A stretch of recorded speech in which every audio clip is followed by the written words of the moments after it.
최근 감사원 통계 자료입니다. 최근 10년간 선관위 채용의 위법 부당한 사례입니다. 저는 그런 생각이 듭니다. 10년 동안 어떻게 이렇게 그냥 둘 수 있었을까? 어떤 조직이라도 이렇게 두는 거는 정말 심각한 문제가 있다고 생각하지 않습니까? 후보자님 어떻게 생각하십니까? 저도 위원님하고 똑같은 생각을 하고 있습니다. 예. 만약에 선관위원으로 되신다면 이런 문제에 대해서 집중적으로 고민하셔야 되는데요. 그 이유에 대해서 한번 같이 토론을 해보려고 합니다. 다음 PPT 봐주시면요. 저는 내부 제보가 당연히 있었을 건데 10년 동안 왜 안 됐을까라고 하면 짬짬이 때문에 그렇다고 생각합니다. 선관위 고위직이나 하위직 할 것 없이 내부 제보를 묵살하지 않았을까라는 의심을 하는데요. 감사원 지적사항에 보면 이런 내용들이 있습니다. 분명히 과장과 계장의 금품 순수 사실이 있고 투서가 전달됐는데도 채용 과정에서 문제없다고 종결했다라는 겁니다. 이게 가당치나 한 일입니까? 이런 일이 있었어야 되겠습니까, 후보님? 절대 있으면 안 된다고 생각합니다. 만약에 선관위원이 되신다면 이런 걸 바로잡는 게 선관위원으로서 해야 될 저는 일이라고 생각을 하고요. 다음 PPT 봐주십시오. 지금 어제 선관위가 내놓은 조치에 따르면 채용 비리와 관련되어 있는 10명에 대해서 이 10명이라는 숫자 어떤 의미인지 알고 계시죠? 혹시 후보자님 모르십니까? 선관위가 파악하고 있는 현재 채용 비리에 관련된 인원입니다. 이 사람에 대해서 과천 선관위로 발령을 내겠다라는 겁니다. 즉, 이 10명에 대한 페널티를 뭘로 할 거냐라고 질의했더니 과천 선관위 발령 내겠다는 게 전부예요. 이게 맞습니까? 후보자님? 아니, 불법 채용했어요. 세습 채용한 거예요. 그럼 당연히 엄단을 해야 되는데 근무지만 과천으로 발령 내겠다라는 게 말이 맞습니까? 후보자님 어떻게 생각하십니까? 구체적 사안에 따라 다를 수는 있겠지만 좀 그 행위에 상응하는 책임을 묻는 것이 옳다고 생각을 합니다. 행위에 상응하는 정확하게 말씀하셨는데 세습 채용한 겁니다. 아버지 잘 만나서 젊은 친구가 들어온 거예요. 선관위에. 불법적으로. 그럼 단호하게 처벌하셔야죠. 과천청사에 근무하는 게 무슨 처벌이 됩니까? 제가 662건 가로 열고 물음표라고 넣었습니다. 이게 뭔가 하면요. 앞서 10년간 통계입니다. 그 이전에 얼마나 많은 일이 있었는지도 모릅니다. 이 662건과 관련되어 있는 채용 비리 인원들을 선관위가 파악조차 못하고 있습니다. 이게 무슨 정의입니까?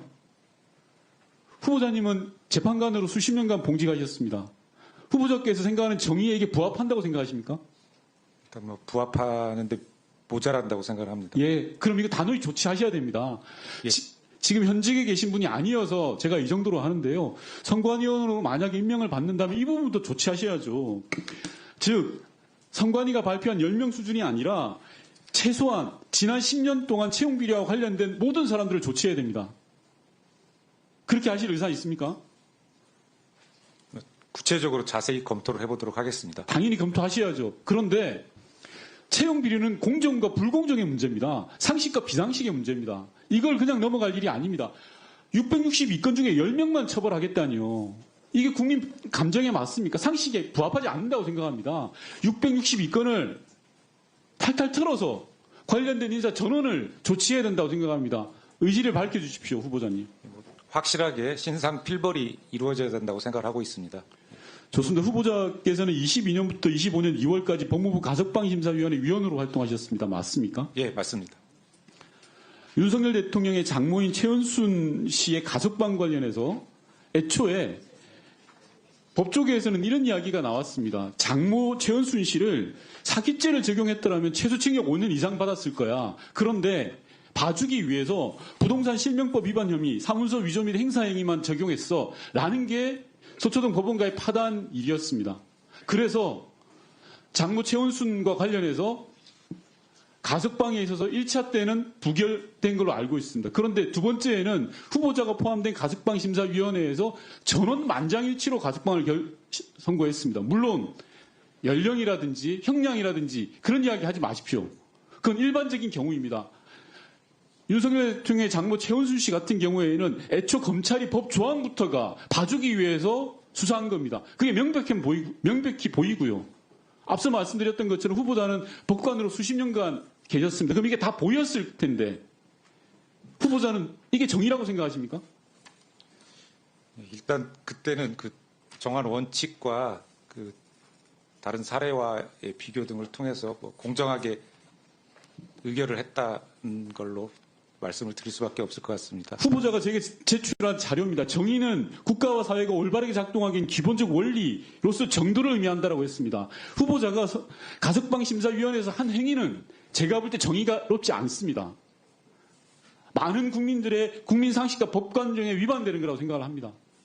거기에 대해서 답변하시겠습니까? 가석방 심사위원회에서의 그 의결 내용을 뭐 여기서 말씀드릴 수는 없는 것이긴 하지만 어쨌든 법에 위반되지 않게 정당하게 권한을 행사하고 의결을 했다는 점은 다시 한번 말씀드리겠습니다. 예. 이상으로 네.